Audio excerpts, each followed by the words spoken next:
Hey friends, welcome to my channel.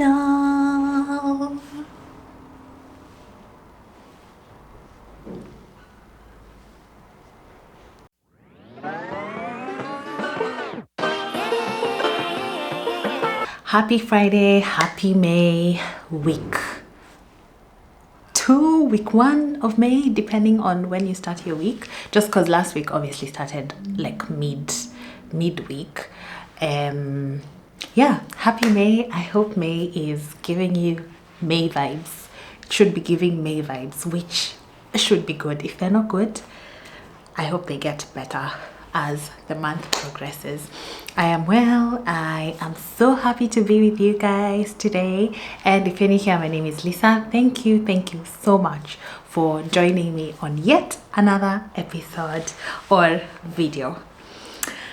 Now, I thought of doing something a little bit different because many times people talk about the differences between obviously their country and the country they moved to, and in as much as yes, I'm gonna talk about that in an upcoming video, I thought let's start with similarities. Let's switch it up a bit and start with similarities between obviously the country which I moved from, which is Kenya, and Australia, where I currently am.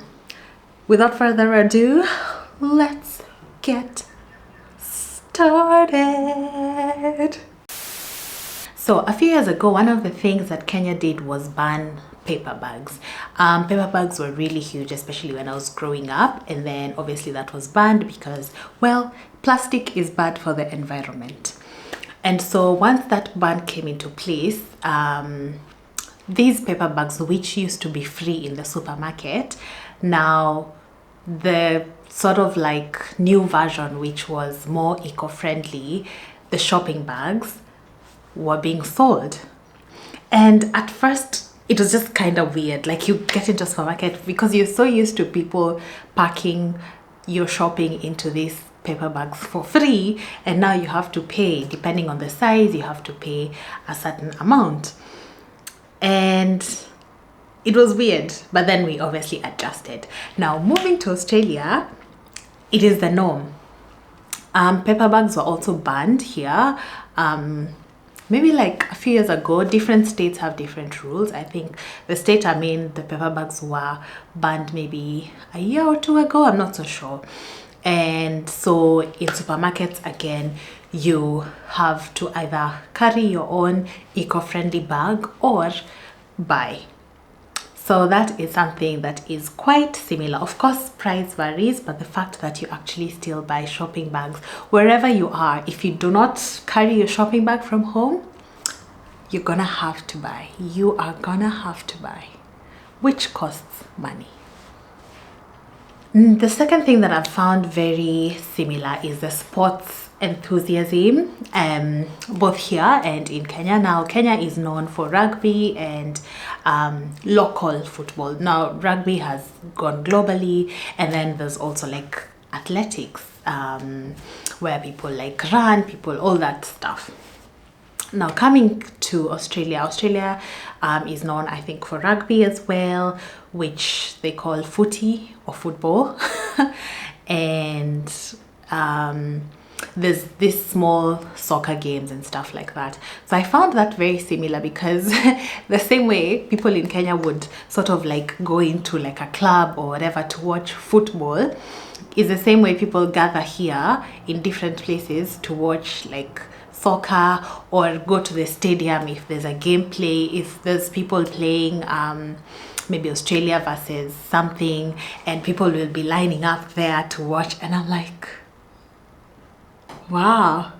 The other day there was the Women's World Cup where Australia was, I think, close, was semi-finals or quarterfinals, the women's team, and the way people cheered them on, I was like, wow, this just reminds me of home and how much we cheer on like our own like athletes, our own rugby players, when especially they're going global and it's like a global space.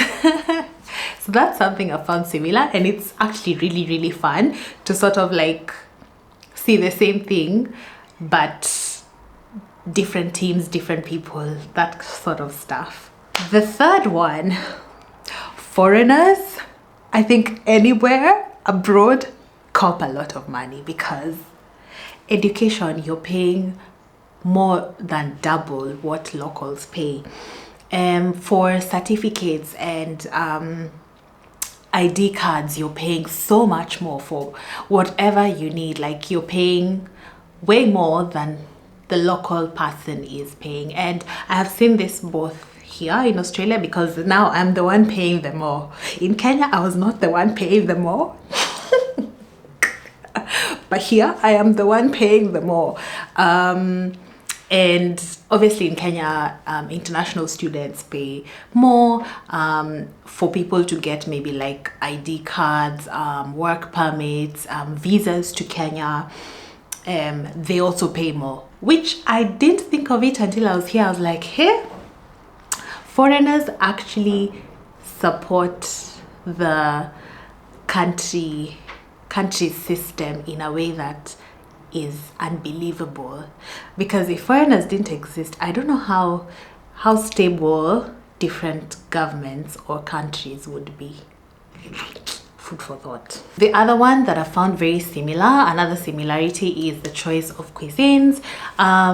Where I am, Australia is it's a mix of so many cultures. So people from Africa, people from Asia, people from America, people from literally everywhere. And so these people come, of course, with their own like cuisines, their own way of making food, and they end up opening restaurants. So there's Lebanese food, there's Malaysian, there's African, there's so many cuisines that I also saw a lot of in Kenya, where there's Japanese, there's Korean, there's Brazilian, and all this sort of cuisines.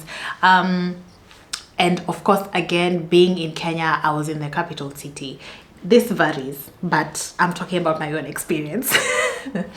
So being in the capital city, of course, again, there's a mix of so many people from literally everywhere in the world. Like, yeah, Kenyans, of course, from different cultures, and then there's like Koreans, Japanese, and all that stuff.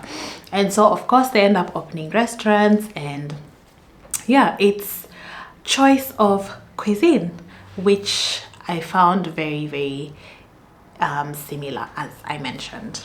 The other one I have found, which could also be a difference, but in my case it's a bit similar, is the way like people mind their own business, both here and where I used to live.